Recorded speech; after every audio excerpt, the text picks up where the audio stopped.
Hey everybody, welcome back to another video. Today we got some stuff to talk about. We have some pretty general stuff to talk about regarding the counteroffensive near the Orikhiv direction, as well as some stuff by Mariinka. We'll go left to right. So, in the direction of Vasilivka in the Orikhiv area, Ukraine has slightly improved their tactical positions by taking over some heights in the area west of Pyatyhatki. These are important because these are the last few settlements that they have to do until they reach the main Russian defense line, which is marked in red, and they reach the important city of Vasilivka. If I pull up the topographic map, this is Pyatyhatki right here. You can see that the area that they captured was largely inside of the heights, which gives them a nice strategic advantage inside of this area. There were increasing rumors throughout the day about some sort of breakthrough near Robotine, and some Russian channels started to come out and say that they lost control of the major trench network in front of the city settlement.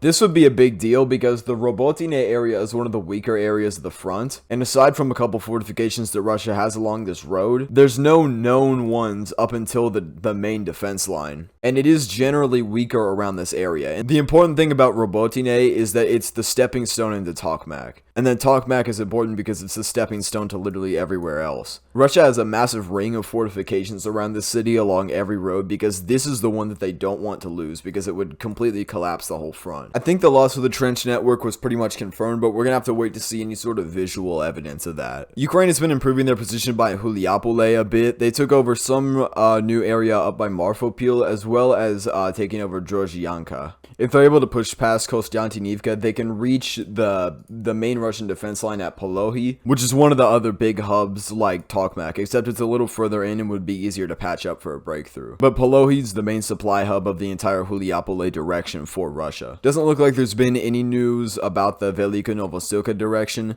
but Mariinka has had some positive developments. Not in the city, but north of the settlement, it looks like Ukraine has been able to recapture some positions that Russia has held since 2014. It's unclear how north it was, like if they did it north of the river, or if it was just directly north of the settlement. So it's either one of these two or somewhere around here. And it's unclear how deep they actually went, but it said over by over 1 kilometer. And this is very important because I think this is the first time that 2014 line positions have been captured. And if it's either one of these, this puts a really bad flank on Mariinka, which may undo all Russian progress, which they've been trying to take since the beginning of the war, and before then too. Right now it's sort of unconfirmed where or how this happened, but it is pretty much confirmed that 2014 Russian positions were recaptured. Now, I made a note to not forget this, and I almost forgot it, except I put the don't forget this right here. Earlier in the day, Ukraine did a strike on the bridge at Chonhar. This is one of Russia's main transport hubs that they use to get stuff from Crimea into Kherson, with the other one being Armyansk, but it's a little further away from the front and it takes longer, and the roads don't really connect too well to Melitopol. So Chonhar is the main one that Russia has been using, and Ukraine did a strike at the bridge, which as far as we know right now made transportation of heavy equipment not possible. This accounts for about 75% of Russian logistics in the trade south of Crimea. Trade, that's not the right word. It seems like Ukraine may be trying to cut out the logistics in the area because there have also been strikes north of Mariupol too. I don't know, we're just gonna have to see. And overall, it's